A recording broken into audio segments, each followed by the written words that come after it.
வைரவலிங்கம் சேர்வை என்பவரின் கனவில் முருகப்பெருமான் தோன்றியதாகவும், தேவிப்பட்டினம் நடுக்கடலில் கருட பகவான் வானத்தில் வட்டமிடும் என்றும், கடலில் எலுமிச்சை பழம் மிதந்து வரும் அந்த இடத்தில் எனது உருவம் உள்ளது என்றும் கனவில் முருகன் தெரிவித்ததாக கூற, அதன்படி கிராமத்தில் உள்ளவர்கள் கூடி கனவில் தெரிவித்த இடத்திற்கு சென்று பார்த்தவுடன் கருட பகவான் வட்டமிடும் காட்சியும் எலுமிச்சை மிதந்து வந்ததையும் பார்த்தவர்கள் பரவசம் அடைந்துள்ளனர்.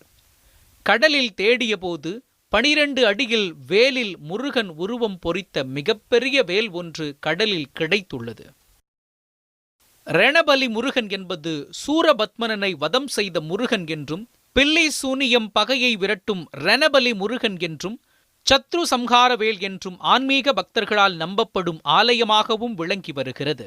முருகன், வள்ளி தெய்வானை, ஜெயம் கொண்ட விநாயகர், சண்முகர்,